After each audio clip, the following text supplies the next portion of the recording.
ধরো কোনো এক রাতে আমি মরেই গেলাম, যথারীতি তোমার মতো করেই তোমার দিন শুরু হলো, কিন্তু তুমি আমার খবর তখনও জানতে পারোনি। জানবে কি করে? বরাবরের মতোই আমাদের মনোমালিন্য চলছিল। সকালবেলা কেউ টেরই পেল না আমি নেই। সবাই ভাবলো রাত জেগেছে হয়তো, ঘুমাক আর একটু। সকাল পার হয়ে সূর্য যখন মধ্য গগনে, এবার কারো কারো মনে হলো এখনো কেন উঠছি না আমি। দুপুরে রান্না না হলে বাড়ির সবাই খাবে কি? প্রথমে কেউ কেউ নাম ধরে ডাকলো, তারপর যখন উঠছি না তখন বেশ জোরে নাম ধরে ডাকলো কয়েকবার।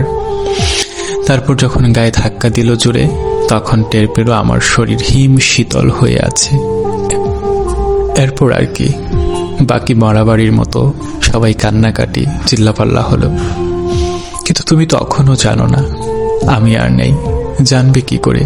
তুমি যে আমার সাথে জেদ দেখাচ্ছ। আগে কখনোই কল করবে না আমাকে তুমি। এর মাঝে দুপুর গড়িয়ে বিকেল প্রায়।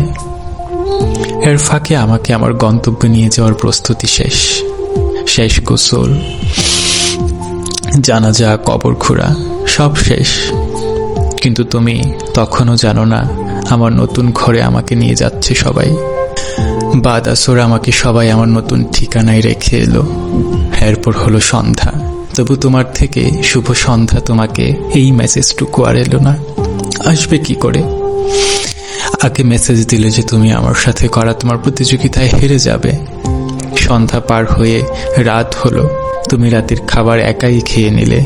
অনেক সময় ভিডিও দেখলে, তারপর ফেসবুকে আসলে, কি মনে করে আমার ইনবক্সে আসলে। এসে দেখলে আমি আরো 22 ঘন্টা আগে অ্যাক্টিভ ছিলাম। একটু আশ্চর্য হলে, হয়তো একটু চিন্তিত হলে। প্রথমে ভাবলে আমাকে নিজে থেকে নক করলে তুমি হেরে যাবে।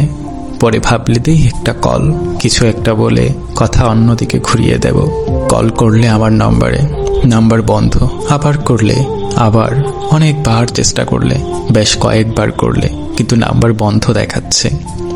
এবার তোমার একটু ভয় লাগলো, অসুস্থ হলাম কিংবা কোনো দুর্ঘটনা হলো না তো। তারপর আমার অনেক বেশি কাছের একজনের নাম্বারে কল করলে, বেশ কয়েকবার কল করলে। রিং হওয়ার পর রিসিভ হলো। হ্যালো বলল প্রিয় মানুষটা আমার, কিন্তু কান্না বেচা কণ্ঠস্বর। তুমি একটু জুড়ে বললে কি হয়েছে, আমাকে খুঁজলে। ওপাশ থেকে জানিয়ে দেয়া হলো আমি আর নেই এই পৃথিবীতে। রাতে ঘুমানোর পর আর উঠিনি। এরপর তোমার অনুভূতি কেমন হবে?